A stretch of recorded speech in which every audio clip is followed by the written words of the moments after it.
Now that Dad is dead, stop pretending this house is yours. My son said those words while passing the mashed potatoes across the dinner table, like he was commenting on the weather. I remember staring at his hand for a moment. The same hand I once held crossing parking lots when he was little. The same hand Harold taught to throw a baseball in our backyard every Sunday afternoon for nearly 10 years. And now that hand rested calmly beside a crystal wine glass, while my entire world quietly cracked apart around me. Vanessa lowered her eyes toward her plate, but I caught the corner of her mouth lifting slightly before she took another sip of Chardonnay. The dining room suddenly felt colder than it had all evening. Outside, freezing rain tapped softly against the kitchen windows, and somewhere upstairs the old grandfather clock chimed 8 times through the silence. Harold had been buried exactly 9 days earlier. 9 days since I stood beside his casket holding a bouquet of white lilies while neighbors whispered condolences I could barely hear. 9 days since my husband of 38 years squeezed my hand for the last time in a hospital room that smelled like antiseptic and fading flowers. I still hadn't washed his coffee mug. It sat beside the sink exactly where he left it the morning he collapsed in the garage workshop. "Daniel," I said quietly, trying to steady my voice, "this is still my home." He finally looked at me then, and what hurt most wasn't anger. It was impatience. Like I was an inconvenience delaying something he'd already decided. "Mom," he sighed, leaning back in his chair. "Dad handled everything. You never paid attention to any of it. The mortgage, taxes, insurance. You can't realistically stay here alone." Vanessa reached over and placed her manicured hand gently on his wrist as if calming him for my sake. "We're only trying to help," she said softly. She always used that voice when other people were around. Sweet enough to sound caring.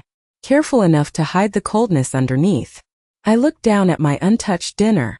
The roast chicken had already gone cold on my plate.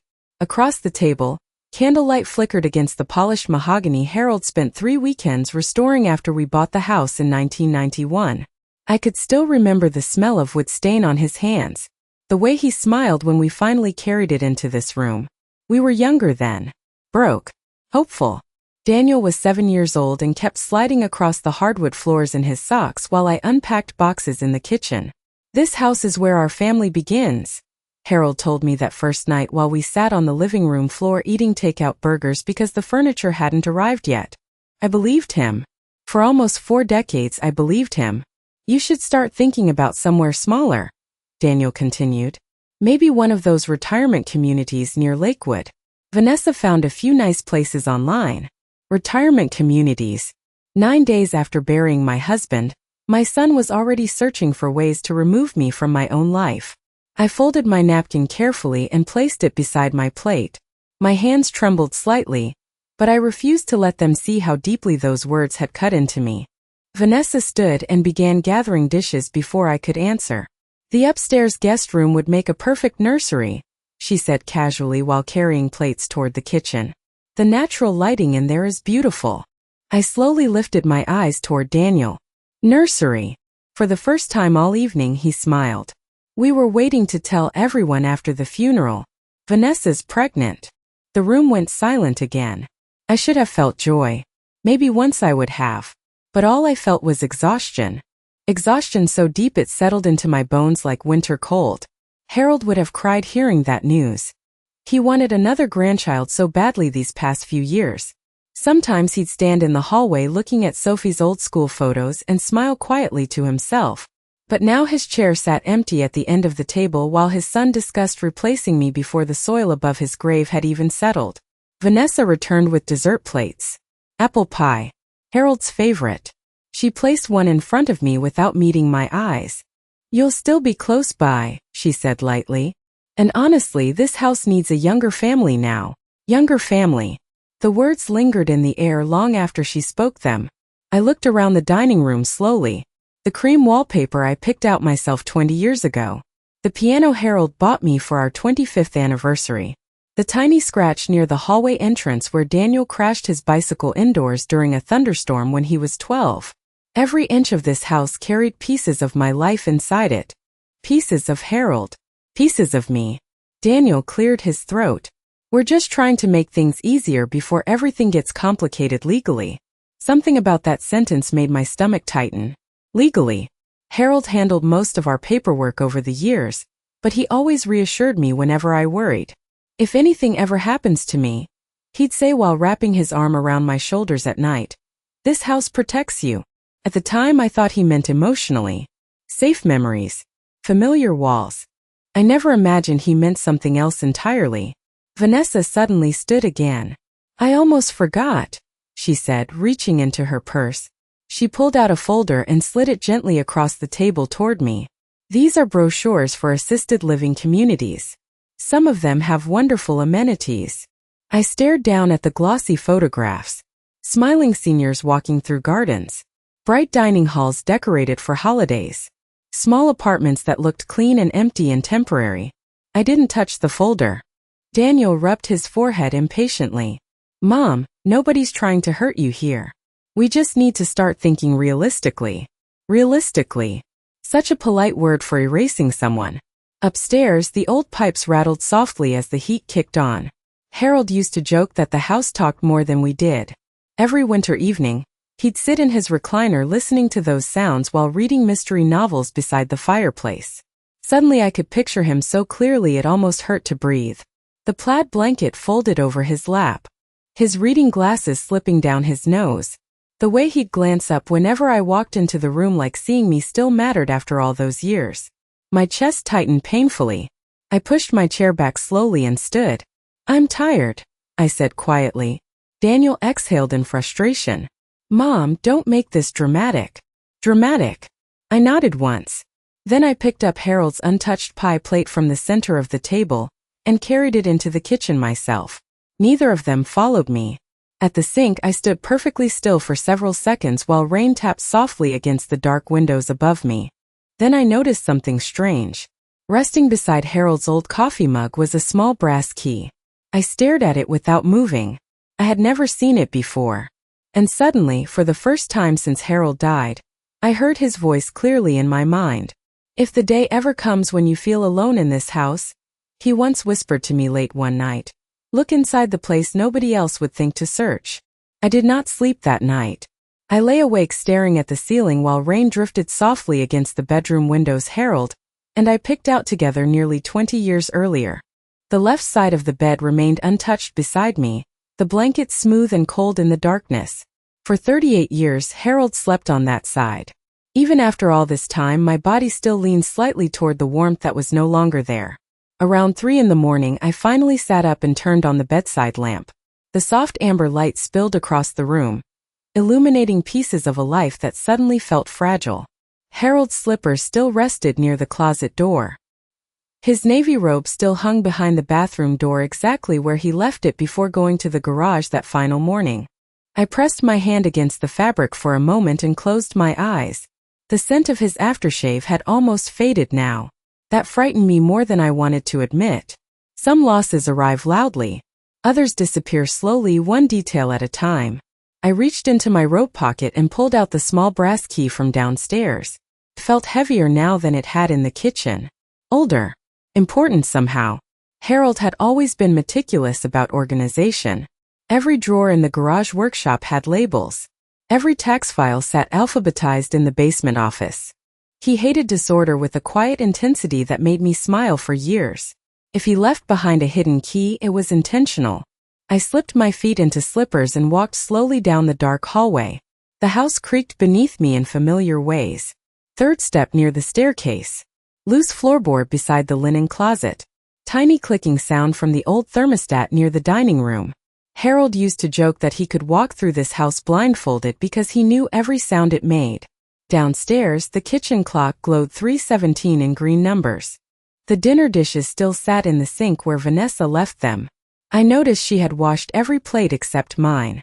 My untouched dinner remained exactly where I abandoned it hours earlier. The apple pie had hardened slightly around the edges. Across the room, the brochure folder still sat on the table. Senior Living Communities. I looked at the smiling silver-haired couples on the cover and suddenly felt something shift quietly inside me. Not anger exactly. Clarity. There is a moment when grief stops blinding you and starts revealing people exactly as they are. I picked up the folder and dropped it into the trash can beneath the sink. Then I walked toward the garage. The workshop smelled faintly of cedar wood and motor oil. Harold spent countless weekends out here restoring old furniture, fixing neighbors' lawnmowers, or quietly escaping family stress whenever Daniel and Vanessa visited. His workbench remained exactly as he left it. Measuring tape coiled neatly beside jars of screws. Reading glasses folded beside an unfinished birdhouse he had promised to build for Sophie's graduation gift. My chest tightened again when I saw the faded yellow sticky note attached to the wood. Sand edges before staining. Harold's handwriting looked strangely alive beneath the dim overhead light. I stood there for several seconds before finally noticing something unusual. Near the back wall sat an old metal filing cabinet Harold rarely used anymore. Daniel had already gone through most of the office files downstairs after the funeral, but he never came into the workshop. Vanessa hated the smell of sawdust and always complained her shoes got dirty out here. Slowly, I approached the cabinet. 3 drawers. All locked. I stared at the brass key in my hand and felt my heartbeat quicken slightly. The key slid smoothly into the bottom drawer. For a second I could not breathe. Then I turned it. The lock clicked open softly. Inside rested a thick manila envelope tied with a faded blue ribbon. Nothing else. Just one envelope sitting carefully in the center of the empty drawer. My fingers trembled as I lifted it out. Written across the front in Harold's handwriting were 6 simple words. For Eleanor. Only if necessary. I sat down slowly on the old stool beside the workbench. Outside, wind rattled the garage door faintly while rainwater dripped steadily from the gutters. The envelope felt impossibly heavy in my lap. Harold had prepared this before he died. Somehow he knew. Or suspected. I loosened the ribbon carefully and opened the flap. Inside were several documents, a smaller sealed envelope, and a flash drive. The first page I unfolded made my stomach tighten instantly. DNA paternity report. I stared at those words for several long seconds without understanding them. Then I saw the names beneath. Harold Whitmore. Daniel Whitmore. Probability of biological relationship. 0%. The garage suddenly felt too small. Too quiet. I lowered the paper slowly, my hands shaking now for an entirely different reason. Memories rushed toward me all at once. Daniel learning to ride a bicycle. Harold teaching him how to shave before prom. Saturday baseball games. College graduation photos. Christmas mornings beside the fireplace. 38 years of father and son bound together through every ordinary moment that builds a family. And yet Harold knew. Dear God. Harold knew. I pressed one trembling hand against my mouth as tears finally filled my eyes. 40 years earlier, during the worst season of my marriage, I made a mistake I buried so deeply I convinced myself it no longer existed. Harold and I had been struggling then. Financial pressure. Long work hours. Endless tension. There had been someone else very briefly before I realized the damage I was risking. I ended it almost immediately and spent decades hating myself for it. When I discovered I was pregnant with Daniel, I chose silence.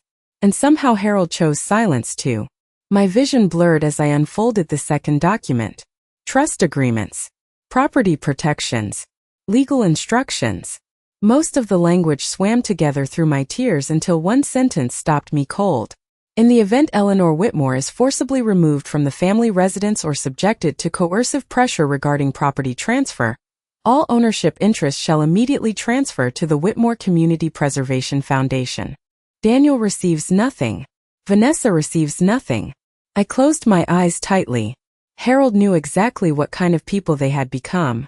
The final sealed envelope rested beneath the documents. This one simply read this last. I stared at it for a long time before carefully opening the flap. Inside was a single handwritten letter folded twice.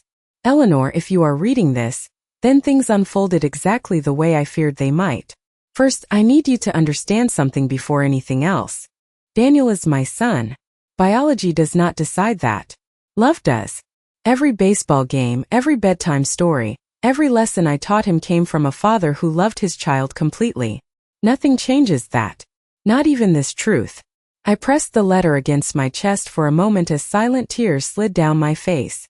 Harold's words sounded exactly like him. Steady, gentle, certain. I continued reading slowly. But Vanessa discovered the DNA report last spring, while searching through my office files. Since then, I have watched her encourage Daniel to think about inheritance constantly. Property, ownership, control. I tried to believe I was imagining it. Then I overheard her telling Daniel this house would finally belong to them once I was gone. Eleanor, I do not believe Daniel fully understands what he is becoming. But I believe Vanessa does. The garage blurred again through tears. Suddenly every strange moment over the past year rearranged itself inside my mind like puzzle pieces finally snapping together. Vanessa insisting Harold update legal paperwork. Daniel asking odd questions about home equity. Their sudden interest in renovations. Harold noticed it all before I did. At the bottom of the letter, Harold's handwriting became slightly shakier. If they try to erase you from this home, do not leave quietly. This house belongs to your life too. And one final thing. There is a video on the flash drive. Do not watch it alone. I lowered the letter slowly into my lap while dawn began creeping faintly through the garage windows. Somewhere upstairs, I heard footsteps moving across the hallway floor. Vanessa. Even from below, I recognized her sharp, hurried pace. Cabinets opened in the kitchen overhead. Coffee machine running. Morning beginning as if nothing had changed. But everything had changed now. Because for the first time since Harold died, I finally understood what he had been trying to protect. By the time the sun fully rose over the neighborhood, I had already returned every document to the envelope exactly as Harold left them. I locked the drawer carefully and slipped the brass key into the pocket of my cardigan before walking back upstairs. The hallway smelled faintly like coffee and cinnamon toast. Ordinary morning smells. The kind that usually made a house feel safe. But now every sound carried tension underneath it, like floorboards straining before a storm. Vanessa stood in the kitchen wearing cream-colored yoga clothes that probably cost more than my first car payment decades ago. Her blonde hair was pulled into a polished ponytail, and she scrolled through her phone while sipping coffee from one of Harold's favorite ceramic mugs. The sight of her lips touching that mug made something cold settle deeper inside me. "Good morning," she said lightly without looking up. "I was about to check on you." I moved toward the cabinet slowly and reached for another mug. "I could not sleep." "That is understandable." Her tone sounded gentle enough to fool strangers. Grief affects everyone differently. I poured coffee carefully while studying her reflection in the kitchen window. Calm, rested, comfortable. 9 days after my husband's funeral, she already looked at home here. "Daniel left early for the office," she added. "Big client meeting." I nodded quietly. Daniel had inherited Harold's height and broad shoulders but very little of his steadiness. As a child, he was sensitive in ways Harold never fully understood. One harsh comment could ruin his mood for days. One compliment could make him loyal forever.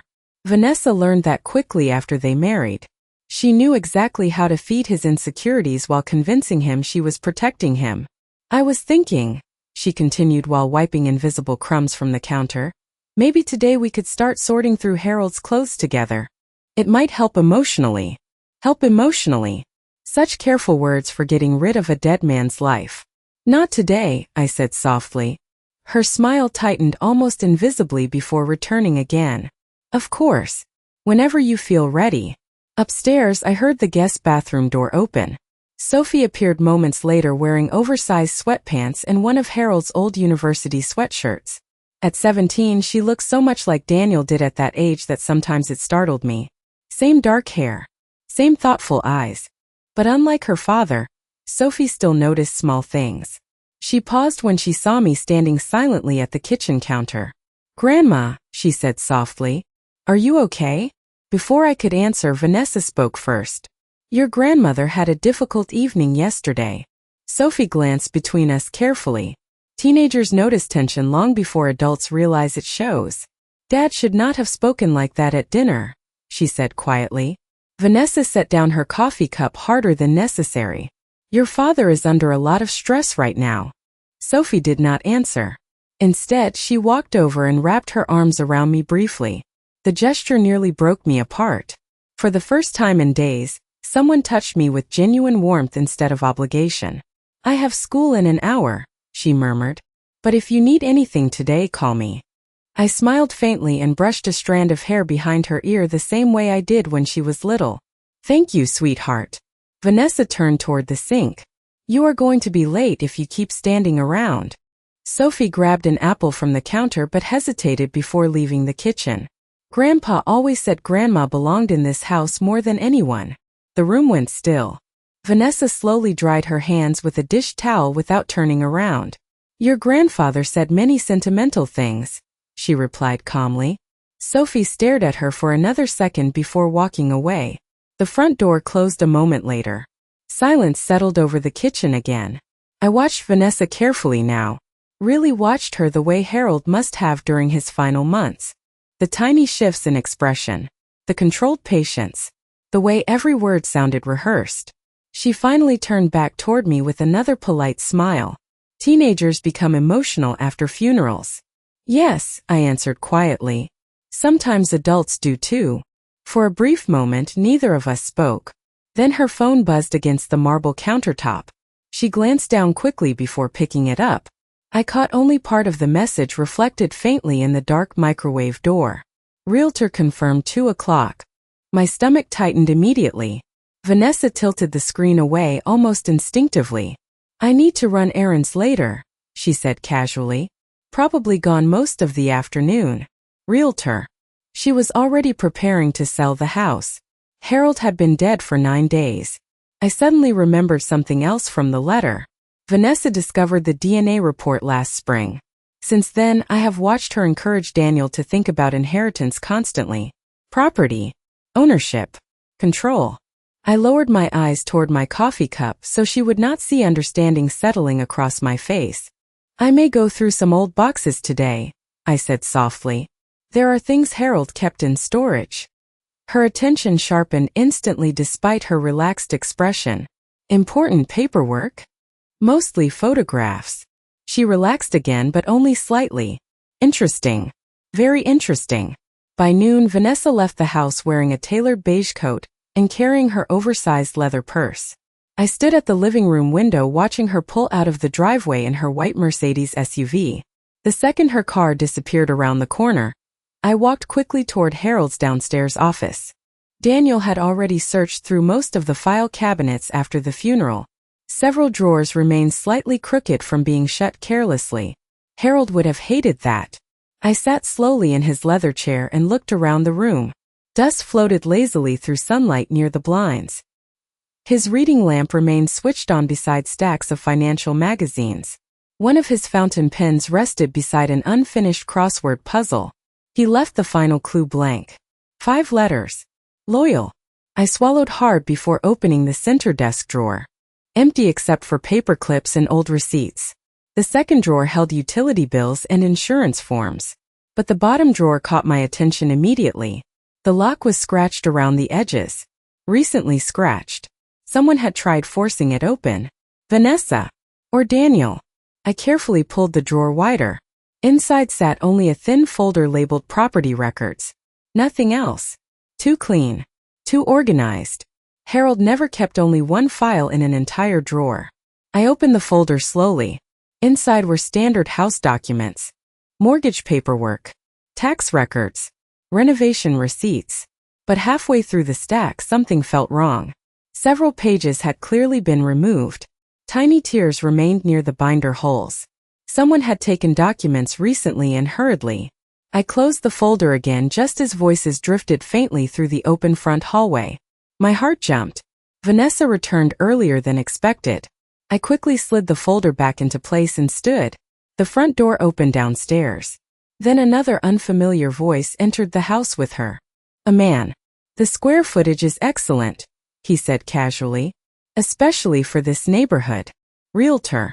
I remained frozen beside Harold's desk while footsteps moved through my home downstairs. The kitchen needs updating, Vanessa replied calmly. But structurally it is solid. Structurally it is solid. As though she were discussing an empty building instead of the house where my husband proposed to me beside the fireplace one snowy December night. I stepped quietly toward the office doorway and listened. And your husband's mother still lives here? The realtor asked. Vanessa lowered her voice slightly but not enough. Temporarily. Temporarily. I closed my eyes for one long second. Then I opened them again and saw something sitting half hidden beneath Harold's desk behind a stack of old accounting binders. A small digital recorder. My pulse quickened immediately. Slowly, I reached down and picked it up. A single strip of masking tape rested across the front in Harold's handwriting. If they start lying, listen carefully. I waited until their voices moved into the backyard before pressing play on the recorder. At first there was only static and the faint clinking of ice in a glass. Then Harold's voice filled the office softly, rougher than I remembered from the final months of his illness. Testing. I never know if these things are working properly. I closed my eyes for a second at the sound of him. Grief is strange. Sometimes you can survive days without crying, then collapse hearing the familiar clearing of a throat. The recording shifted. A chair scraped across the floor. Then another voice entered. Vanessa. Daniel does not understand why you are delaying everything, she said calmly. The house should already be transferred. My fingers tightened around the recorder. Harold answered after a long pause. I am still alive, Vanessa. That is not what I meant. Her voice carried the same polished sweetness she used around neighbors. I am only saying Eleanor cannot maintain this property alone forever. That decision belongs to Eleanor. Silence followed. Then Vanessa laughed softly under her breath. With respect, Harold, Eleanor barely understands the financial paperwork. I stared down at the recorder while something cold spread through my chest. Not because of the insult itself. Because I finally understood how long she had been speaking about me this way behind closed doors. Harold remained quiet for several seconds before answering. Do not mistake kindness for ignorance. Another pause. Then Vanessa lowered her voice slightly. Daniel sacrificed years helping with this house. He deserves stability after everything. Daniel already has stability. Not enough for a child. So she already knew she was pregnant when this conversation happened. My stomach tightened again. Harold exhaled slowly into the recorder. You are asking questions about inheritance while my medical treatments are still being scheduled. I am trying to plan responsibly. No, Harold answered quietly. You are trying to control what happens after I die. The room fell silent except for faint static humming beneath the recording. I could almost picture Harold sitting exactly where I sat now, hands folded carefully across his desk while Vanessa smiled politely across from him. She always believed calm voices made ugly intentions invisible. You are being unfair, she finally replied. Daniel worries about Eleanor too. Harold did not answer immediately. Then his voice came softer than before. Tired somehow. Daniel worries about disappointing people. That has always been his weakness. My throat tightened painfully hearing that. Harold knew our son so well. Better than I did in many ways. Growing up, Daniel could never tolerate disapproval. He became whoever the strongest personality around him needed him to become. As a little boy, he copied Harold's hobbies. Baseball, woodworking, gardening.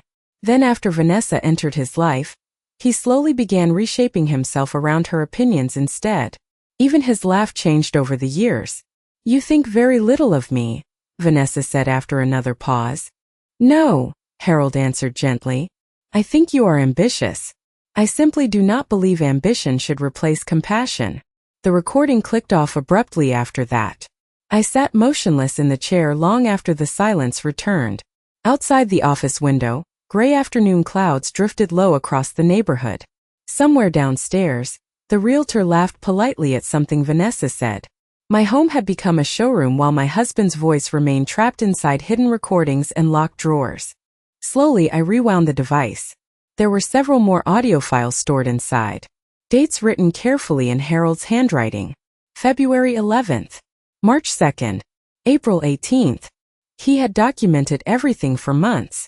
Not out of cruelty, out of caution. I suddenly remembered countless evenings when Harold disappeared into the office after dinner claiming he needed to organize tax records.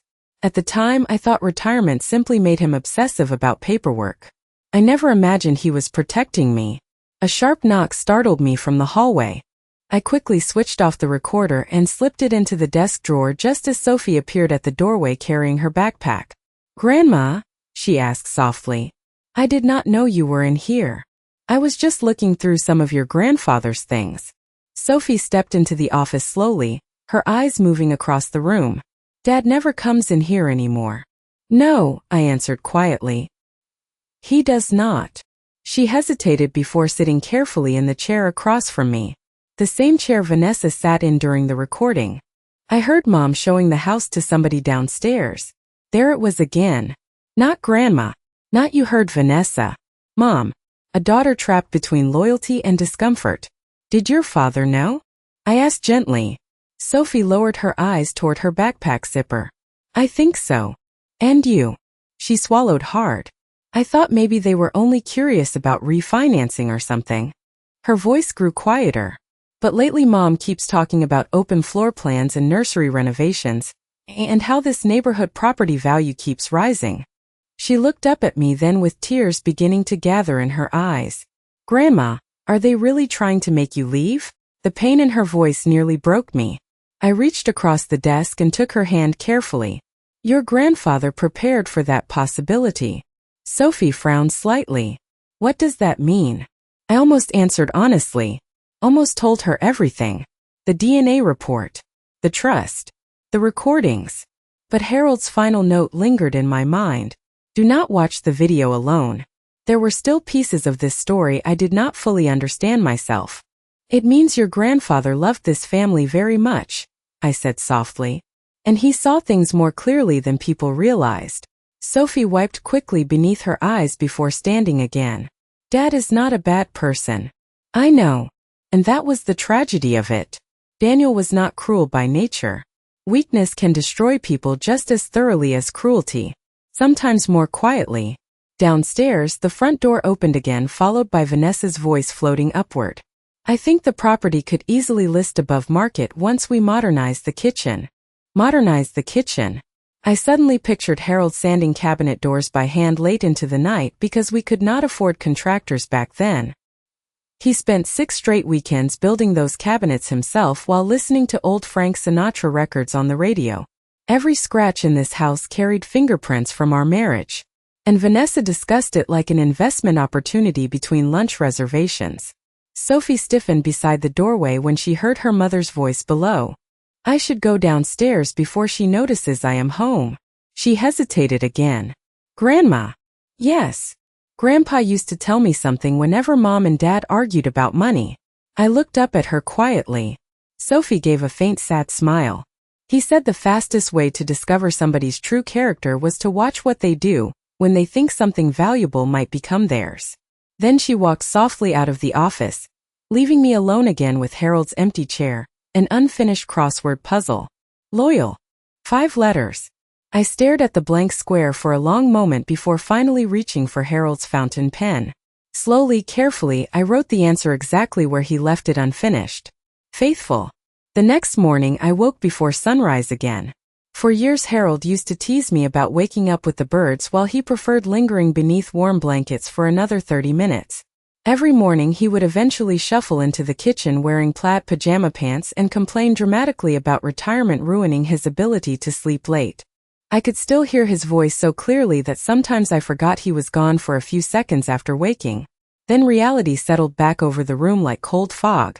I dressed slowly and walked downstairs while the house remained quiet. The kitchen windows had fogged slightly from the chilly autumn air outside. Maple leaves drifted across the backyard deck where Harold once spent entire Saturdays grilling hamburgers for neighbors during football season. Everything looked exactly the same. That was the cruelest part of grief. The world continues looking ordinary, while your entire life quietly disappears underneath it. I brewed coffee and sat alone at the kitchen table with Harold's letter folded inside my robe pocket. I had reread it 3 times during the night. Every sentence revealed another layer of the burden he carried silently during his final months. He knew Daniel was not biologically his son for decades. He knew Vanessa discovered the truth. And despite all of it, he still spent his last weeks trying to protect us both. Me from losing my home. Daniel from losing himself completely. Around 7:30, Daniel entered the kitchen already dressed for work. Navy suit. Expensive watch. Bluetooth earpiece resting around his neck. He looked exhausted beneath his polished appearance. Grief had hollowed out the skin beneath his eyes, though I suspected guilt was beginning to settle there too. He paused when he saw me sitting quietly at the table. You are up early. I could say the same for you. He opened the refrigerator and grabbed orange juice without answering immediately. For a moment, neither of us spoke. The refrigerator hummed softly while rain tapped against the windows again. Finally, he leaned against the counter with his glass in hand. Mom, about dinner the other night. I looked up slowly. What about it? His jaw tightened slightly. I was harsh. The apology sounded uncomfortable in his mouth, like clothing that no longer fit properly. You just lost Dad. Everything feels complicated right now. I watched him carefully. There were traces of the little boy I raised still hidden inside his face whenever he looked uncertain. Complicated enough to invite realtors into my home? His expression froze instantly. Too instantly. There it was. Confirmation. Vanessa was only exploring options, he said quickly. For the future. The future arrived very quickly after your father's funeral. Daniel rubbed one hand across his forehead. Mom, you are making assumptions. I almost laughed at the irony of that sentence. 40 years of assumptions had built the life sitting between us now. Instead, I simply wrapped both hands around my coffee mug. Did you know she brought somebody here yesterday? He hesitated just long enough to answer my question without speaking. It is not what you think. Then tell me what it is. Silence again. Daniel looked toward the hallway as though hoping Vanessa might appear and rescue him from the conversation. That small instinct alone broke my heart more than anger ever could. Harold was right. Daniel could not bear disappointing strong personalities. The market is good right now, he finally admitted quietly. Vanessa thought maybe eventually we could renovate and sell at a profit. Eventually. Such a harmless-sounding word. Eventually after what? I asked softly. After I move out? Mom.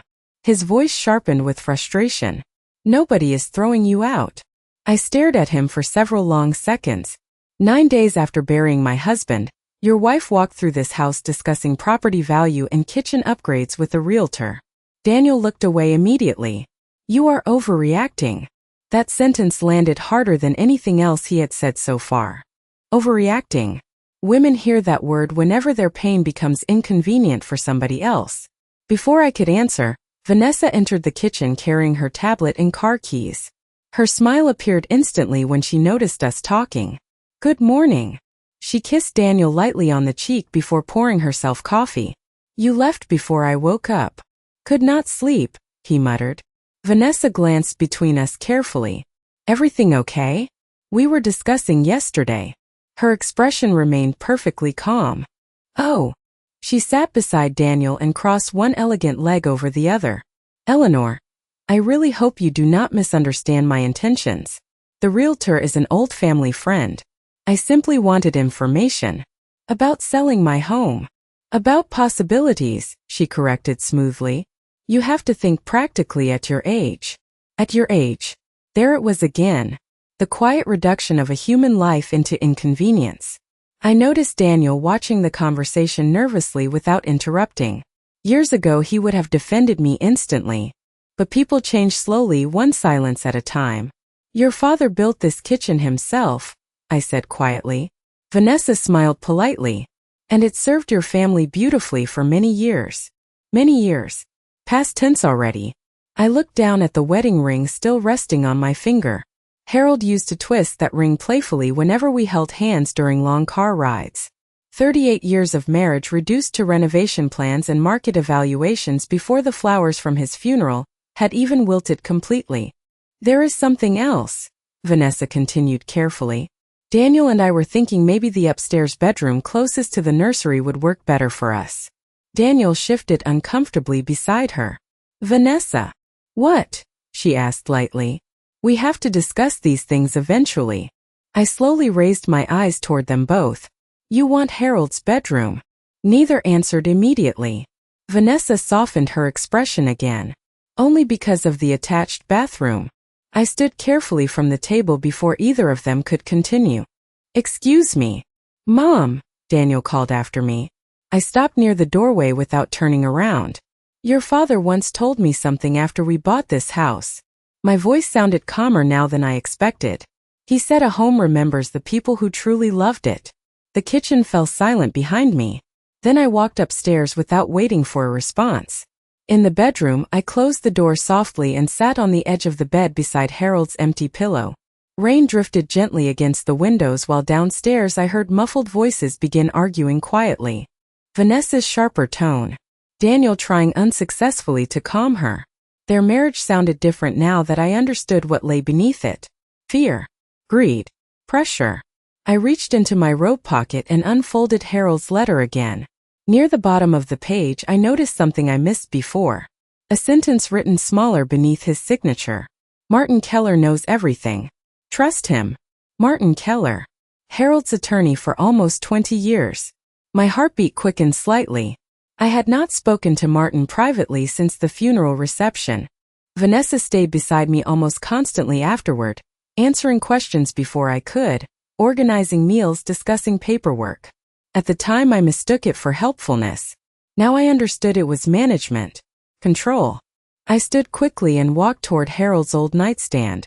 Inside the drawer rested his address book beneath several unopened sympathy cards. I found Martin's number immediately beside a faded note written in Harold's handwriting. Loyal man. I stared at those words for a long moment before picking up my phone. My hand trembled slightly as I dialed. Martin answered on the second ring. Eleanor. His voice sounded surprised. I was actually planning to call you today. Something in his tone made my stomach tighten. Why? Silence lingered briefly on the line. Then he answered carefully.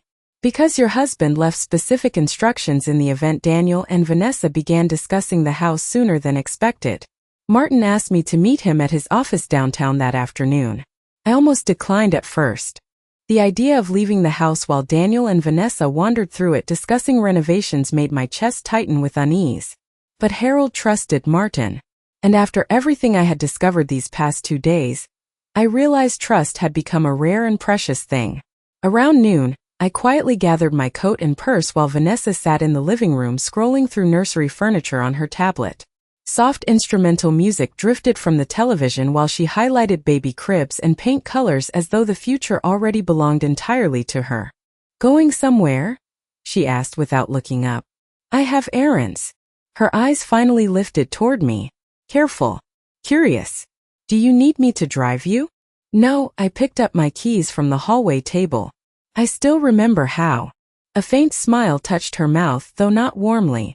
Of course. She returned to her tablet immediately afterward, dismissing me with the same casual confidence people use around objects they already believe belong to them. Outside, the autumn air felt colder than expected. Gray clouds stretched low across the neighborhood while damp leaves collected along the curb beside Harold's old pickup truck. I paused beside it for a moment before climbing into my sedan. Harold always hated when leaves clogged the storm drains. Every October he walked the entire block with a rake helping elderly neighbors clear sidewalks before heavy rain arrived. Half the neighborhood attended his funeral. Daniel barely noticed. Martin's office occupied the third floor of a red brick building overlooking Main Street. Harold and I visited countless times over the years for wills, taxes, retirement planning, and once to help Sophie establish her college savings account. The receptionist recognized me immediately and offered a sympathetic smile as I removed my gloves. Mr. Keller is expecting you. The office smelled faintly like coffee and old paper. Familiar. Stable. Safe somehow. Martin stood as soon as I entered his office. At 68, he carried himself with the same quiet professionalism Harold always respected. Silver hair. Wire-rimmed glasses. Navy suspenders. He walked around the desk and gently squeezed my hands. Eleanor. His expression softened further. I am very sorry.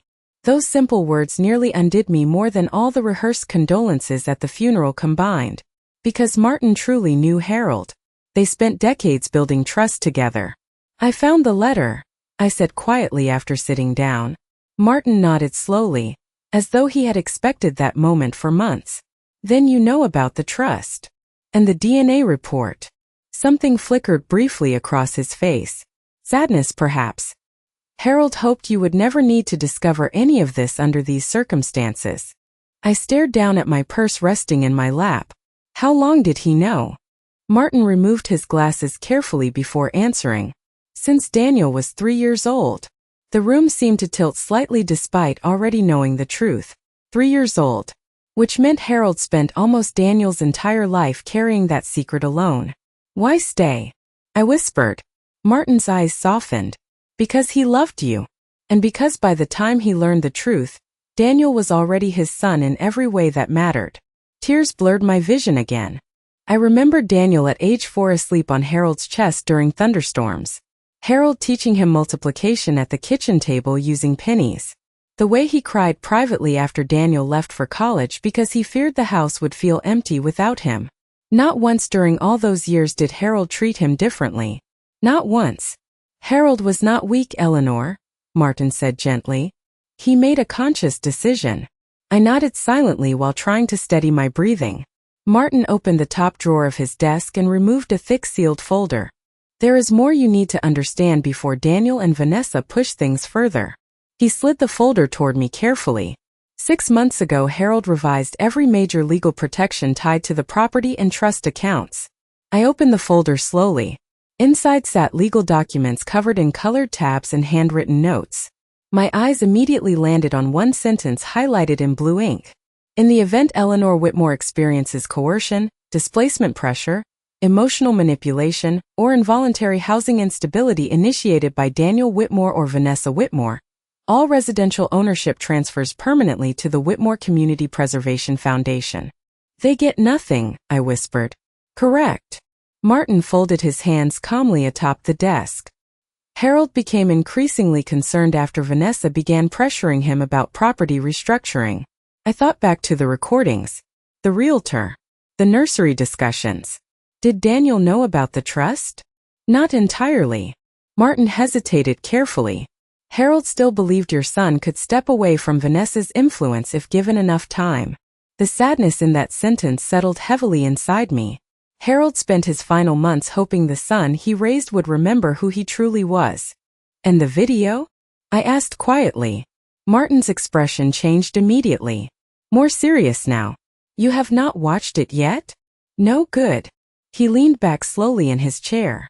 Harold instructed me very specifically. The video should only be played if Daniel and Vanessa publicly attempt to remove you from the home or force legal changes regarding the property. Publicly. Martin nodded once.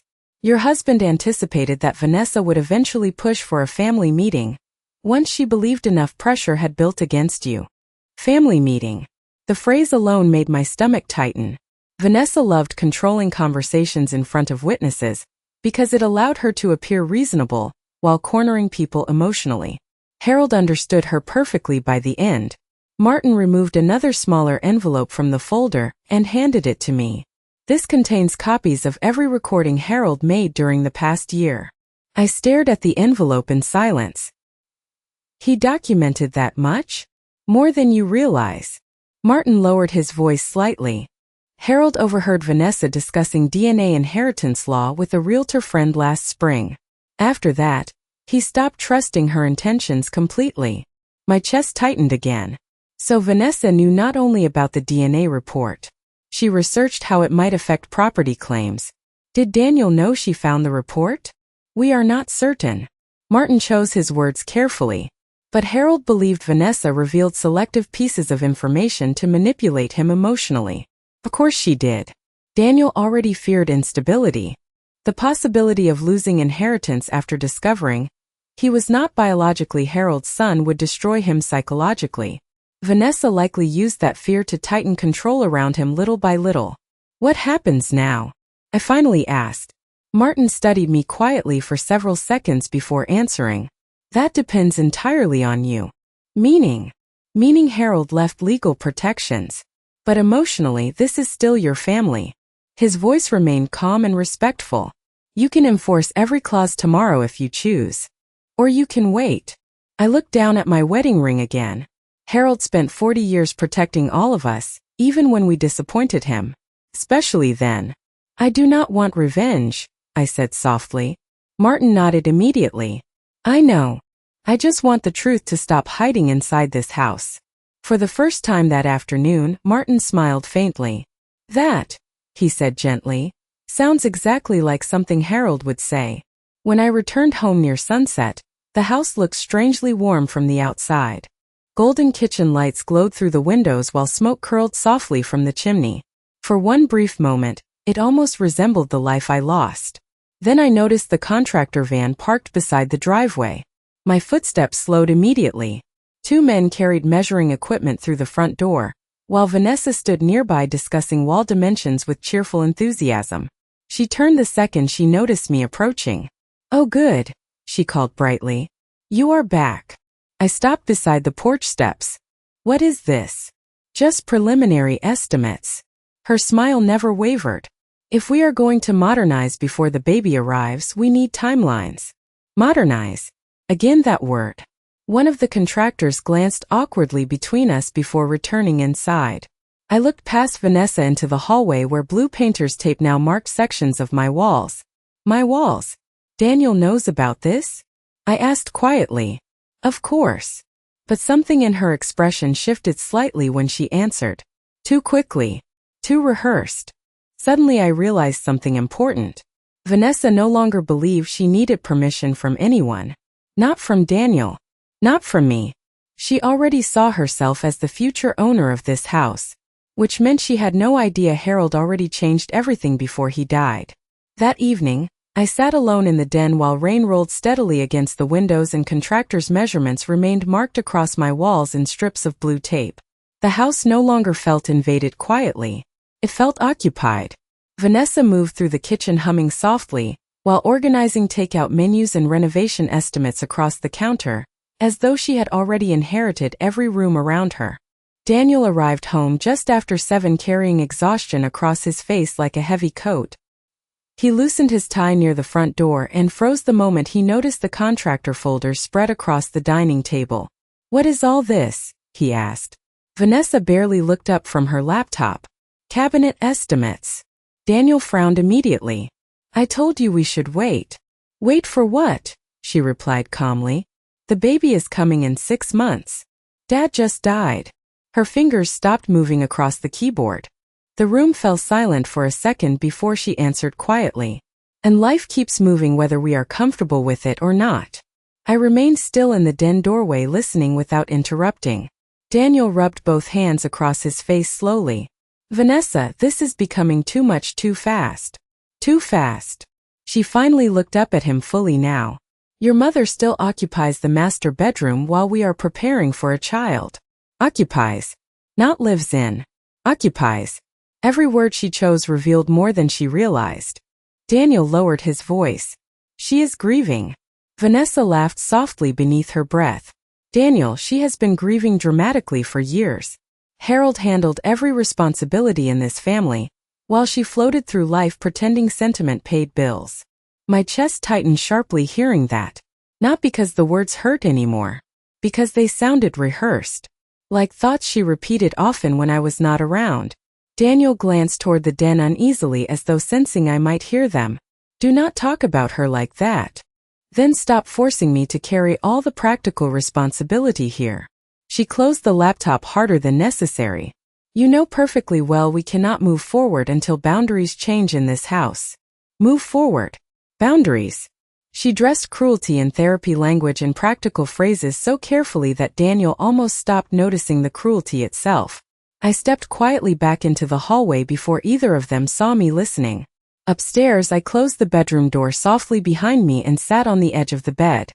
Harold's side remained untouched except for the sympathy cards stacked neatly beside his lamp. Sometimes I stared at those cards wondering how strangers could show more compassion in 3 handwritten sentences than family members living beneath the same roof.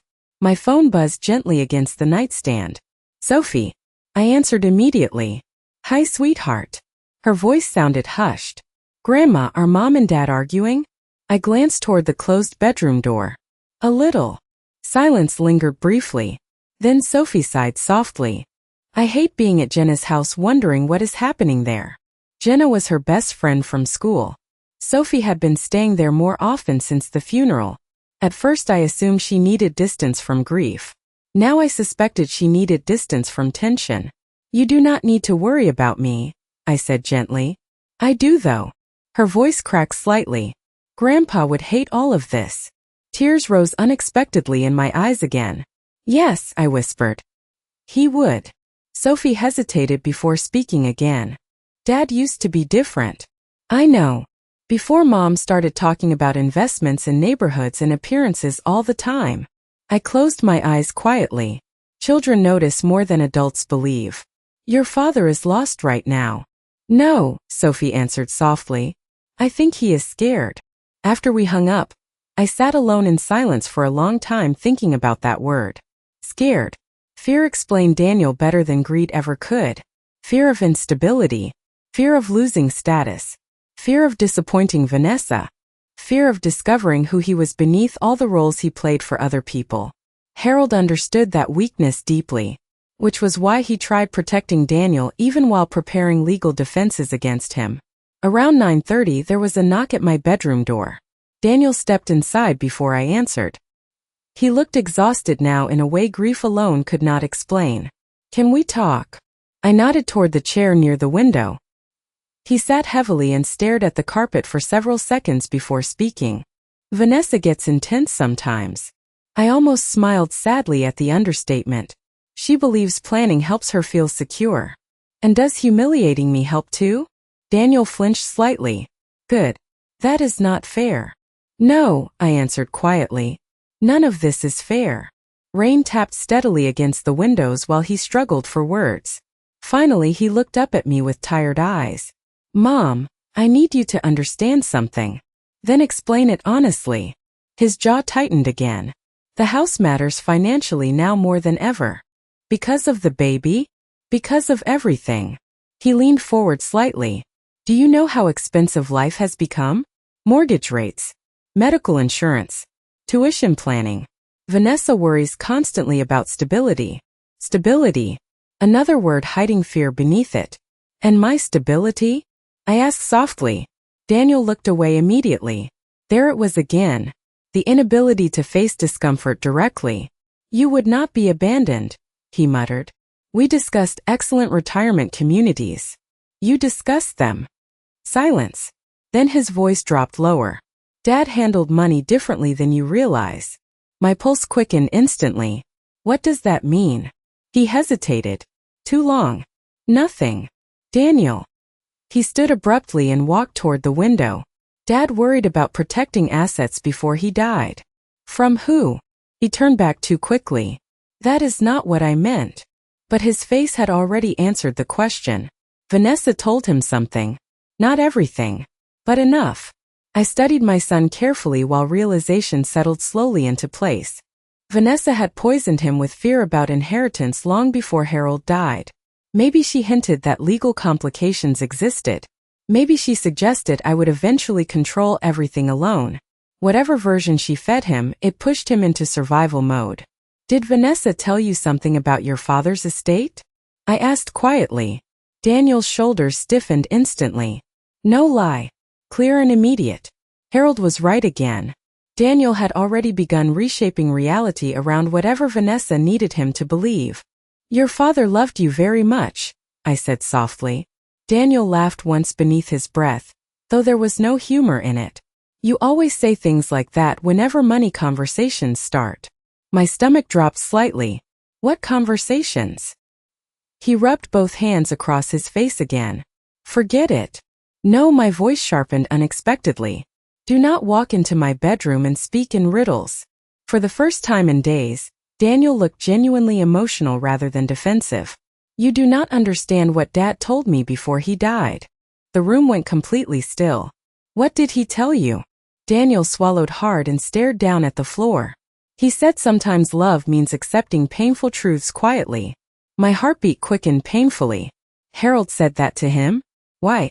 Before I could ask another question, Vanessa's voice floated up the staircase. Daniel. Her tone carried impatience already. He closed his eyes briefly like a man pulled between two directions at once. Then he stood. We will talk later. Daniel.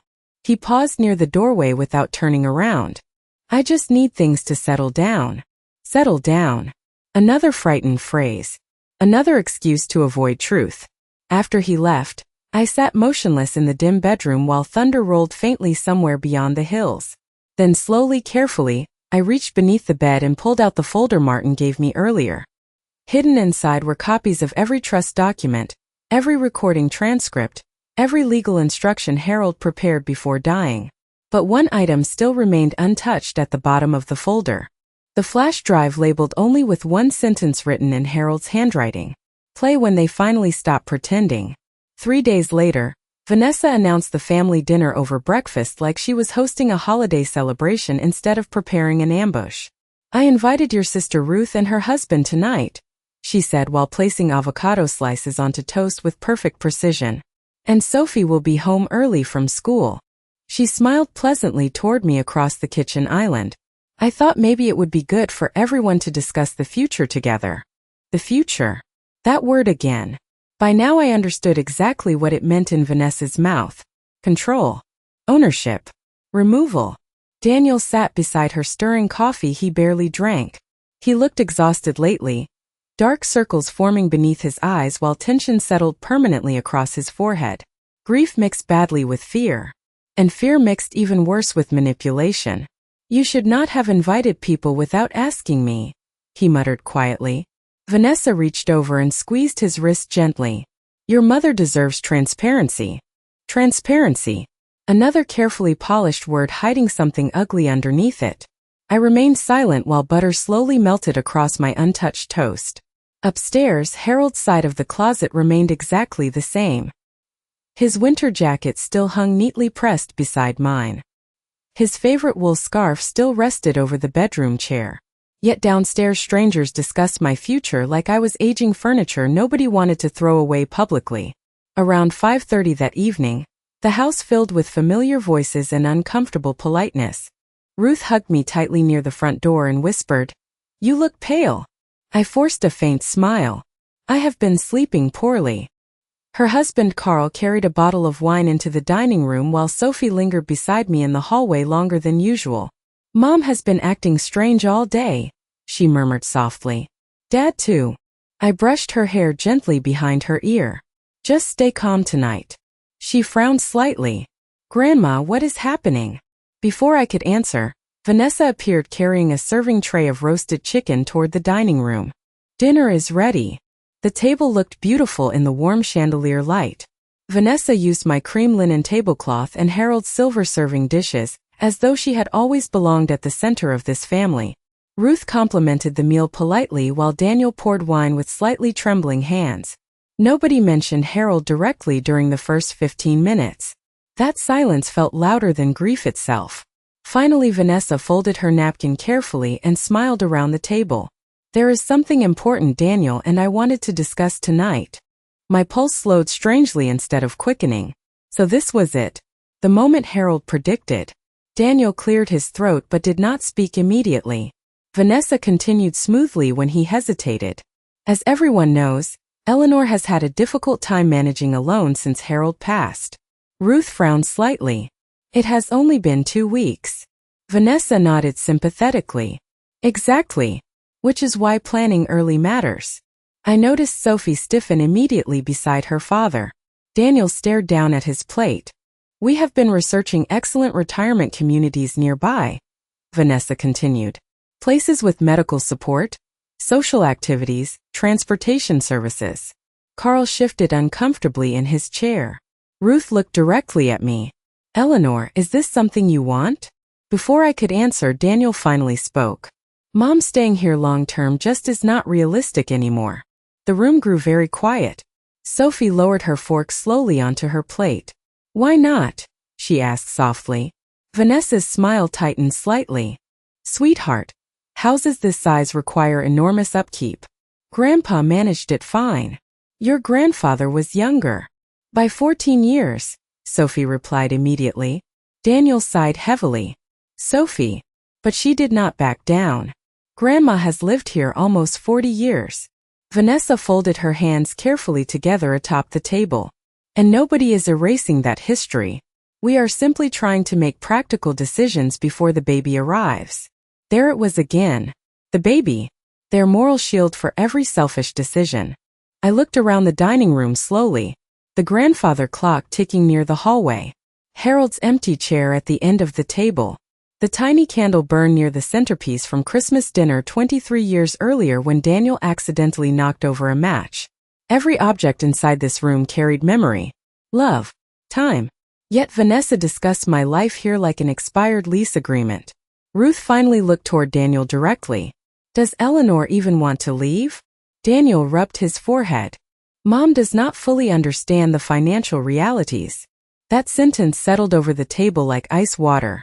Not fully understand. Exactly the phrase Vanessa used in Harold's recordings. I realized then that my son no longer spoke entirely in his own voice. I understand more than you think, I said quietly. Daniel looked startled by the firmness in my tone. Vanessa recovered first. Eleanor, nobody wants conflict here. Then why invite witnesses? Silence exploded across the table instantly. Vanessa blinked once. Ruth slowly lowered her wine glass. Daniel stared at me like he no longer recognized the woman sitting across from him. What does that mean? Vanessa asked carefully. I folded my napkin and placed it beside my plate. It means this dinner was never about concern. It was about pressure. Daniel pushed his chair back slightly. Mom, stop making this dramatic. Dramatic. I nodded slowly. Interesting word. Vanessa leaned forward now, losing some of her polished calm for the first time all evening. Nobody is attacking you. Contractors measured my walls 3 days ago. Her expression froze briefly. Ruth looked sharply toward Daniel. Contractors. Sophie's face went pale. Mom. Daniel looked furious now, though I could not tell whether the anger targeted me or Vanessa. You told her. Vanessa turned toward him immediately. We discussed renovations together. Not before talking to Mom. Daniel, we already agreed. No, he interrupted sharply. You agreed. The room fell silent again. Ruth looked increasingly uncomfortable, while Carl pretended sudden fascination with his water glass. Vanessa's composure cracked slightly around the edges. So now you are pretending none of this was your idea too? She asked quietly. Daniel stood abruptly from the table. I never said throw her out immediately. Immediately. Even Sophie flinched hearing that word. I remained perfectly still in my chair while understanding settled slowly across every face around the table. This was real. Not misunderstanding. Not concern. Removal. Vanessa looked around the room and realized too late that her carefully controlled family intervention was collapsing publicly.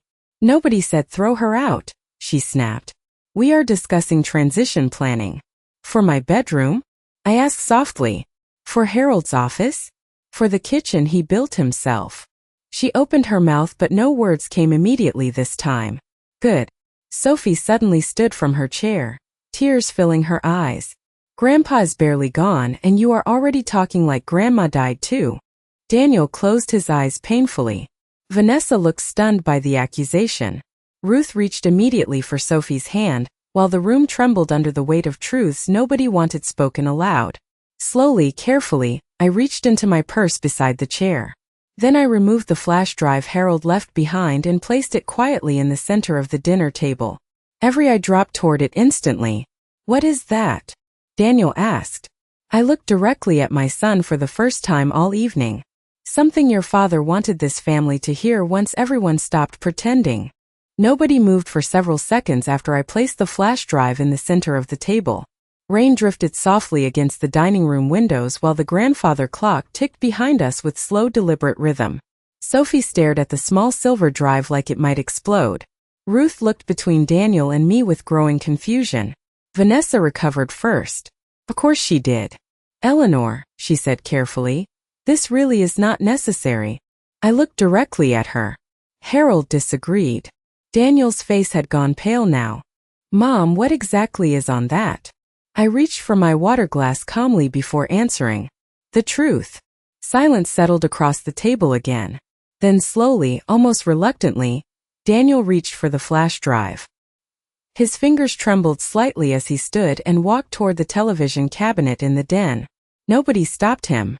We followed quietly behind while thunder rolled faintly beyond the hills outside. The den still smelled faintly like Harold's pipe tobacco despite the fact that he quit smoking 15 years earlier. Some scents never fully leave a home. Daniel inserted the flash drive into the television while Vanessa stood beside the fireplace with her arms folded tightly across her chest. Sophie sat beside me on the couch and slipped her hand into mine. Then the screen flickered softly to life. Harold appeared sitting inside his office wearing a dark blue sweater. I bought him for our 35th anniversary. For one impossible second, seeing him move again stole the air from my lungs. He looked older than I remembered. Thinner. Tired around the eyes. But steady. Always steady. Harold adjusted the camera slightly before speaking. If you are watching this, then I am no longer alive. And unfortunately, events unfolded exactly the way I feared they might. Nobody in the room moved. Harold folded his hands carefully together atop the desk. First, Eleanor, I need you to hear this clearly. None of what follows is your fault. Tears burned instantly behind my eyes. Even now, after death, he protected me first. Harold continued quietly. 40 years ago, our marriage survived a painful season. I discovered Daniel was not biologically my child when he was 3 years old. Sophie gasped softly beside me. Daniel froze completely. Vanessa's face drained of color. Harold's expression remained calm on the screen. But biology stopped mattering to me long before I learned the truth. I raised Daniel. I loved him. I worried about him every day of my life. He became my son because love built that relationship, not blood. Daniel sat down slowly into Harold's old recliner like his legs no longer trusted themselves to stand. However, Harold continued, during the past year, I became aware that Vanessa discovered confidential DNA records while searching through private files in my office. Vanessa immediately shook her head. This is insane. But nobody looked at her anymore. Harold's voice remained measured and painfully gentle. After discovering those records, Vanessa began repeatedly encouraging discussions about inheritance, property ownership, and asset restructuring. At first I convinced myself she was simply anxious about financial security. Then I overheard conversations that changed my understanding completely. The screen shifted slightly as Harold picked up several pages from his desk. I recorded certain discussions for legal protection purposes. Martin Keller possesses copies of everything. Vanessa suddenly stepped forward. Turn this off. Daniel did not move. He stared at the screen with hollow eyes while Harold continued speaking. Daniel, if you are watching this, then I need you to hear something difficult. Fear can slowly turn good people into strangers. And for the past year, I watched fear reshape you little by little. Daniel's face crumpled slightly at those words. You stopped visiting without Vanessa. You stopped asking your mother how she was feeling. You began discussing this home like it was already waiting for you after my funeral. Rain struck harder against the windows outside now while silence swallowed the room. I do not blame grief for what happened, Harold continued softly, because much of this began before my diagnosis. Vanessa grabbed her purse from the side table sharply. I am not listening to this. But Sophie stood suddenly near the doorway. No, she whispered through tears. You should. Vanessa stared at her daughter in stunned silence. Harold's image remained steady on the screen. Vanessa, ambition itself is not evil. Wanting stability for your family is not evil. But convincing yourself that another human being becomes disposable, once they are inconvenient, is a terrible corruption of character. Vanessa's lips parted slightly but no words came out. For the first time since I met her 15 years earlier, she looked genuinely uncertain. Harold lowered his eyes briefly toward the papers in front of him before continuing. Now we must discuss legal matters. Daniel finally looked up sharply. Dad! His voice cracked completely apart around that single word. Harold continued calmly. 6 months ago, I transferred all ownership protections regarding this property into the Whitmore Community Preservation Foundation. Eleanor retains full lifetime residential rights. If Daniel Whitmore or Vanessa Whitmore attempt coercion, displacement, manipulation, or unauthorized sale efforts, they receive nothing from this estate. Ruth inhaled sharply across the room. Carl stared at the television in stunned disbelief. Daniel looked physically ill now. Vanessa stepped backward slowly toward the hallway. No, she whispered.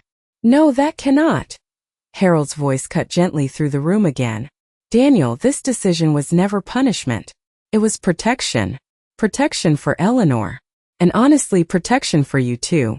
Because one day you would have hated the man you became if you succeeded in pushing your mother out of her own home. Tears rolled silently down Daniel's face now. Real tears. Not anger. Not frustration. Grief finally stripped bare. You are my son, Harold said softly from the screen. Nothing changes that. Not DNA. Not mistakes. But love means very little if it disappears the moment sacrifice becomes inconvenient. The room felt unbearably still. Even the rain outside seemed quieter somehow. Harold leaned slightly closer toward the camera for his final words. This house was never built from money. Eleanor and I built it from years. Every wall carries our marriage inside it. Every room holds birthdays, arguments, forgiveness, disappointments, and hope. If you ever begin treating this home like property instead of memory, then you have already lost something far more valuable than inheritance. Then the screen faded slowly to black. Nobody spoke. Vanessa stood frozen beside the hallway, looking like someone suddenly realizing the floor beneath them was never stable to begin with. Daniel remained motionless in Harold's recliner, staring at the blank television screen while tears continued sliding down his face unchecked. Finally he whispered something so quietly I almost missed it. He knew. I looked at my son carefully. Yes. Daniel covered his face with both hands. All these years. His shoulders shook once beneath the weight of realization. Not just the DNA truth. Everything. Harold's patience. His silence. His protection. His disappointment. Sophie walked slowly toward her father and knelt beside the chair. Dad, she whispered gently. Daniel lowered his hands at last. I let her convince me you were trying to take everything, he said brokenly toward me. Vanessa immediately shook her head. That is not fair. Daniel stood suddenly then, turning toward her with something raw and devastated in his expression. You told me Dad changed after the diagnosis because Mom manipulated him emotionally. Vanessa looked trapped now, cornered not by screaming or revenge, but by truth finally spoken aloud where everyone could hear it. I was trying to protect our future, she whispered. Daniel laughed once harshly through tears. By planning my mother's removal before Dad was even buried? Vanessa opened her mouth again, but Sophie spoke first this time. Grandpa was right about you. That sentence landed harder than shouting ever could. Vanessa stared around the room, searching for support that no longer existed. Ruth looked away from her entirely. Carl remained silent. Daniel stepped back from her slowly like a man finally seeing someone clearly after years of fog. Then Vanessa picked up her purse with trembling hands and walked quietly out the front door into the rain without another word. Nobody followed her. Hours later, after Ruth and Carl left and Sophie finally went upstairs exhausted from crying, Daniel remained alone beside the dying fire in the den. I stood quietly near the doorway watching him stare at Harold's empty recliner across from him. Mom, he said eventually without looking up. His voice sounded smaller somehow. Younger. I do not know how to fix this. I thought about Harold sanding kitchen cabinets late into the night, coaching little league games, sitting beside hospital windows pretending not to be afraid while protecting all of us until his final breath. Then I looked at my son. Some things do not get fixed, I answered softly. They get faced honestly. Daniel lowered his eyes again while rain continued falling steadily outside the home Harold spent his entire life trying to hold together.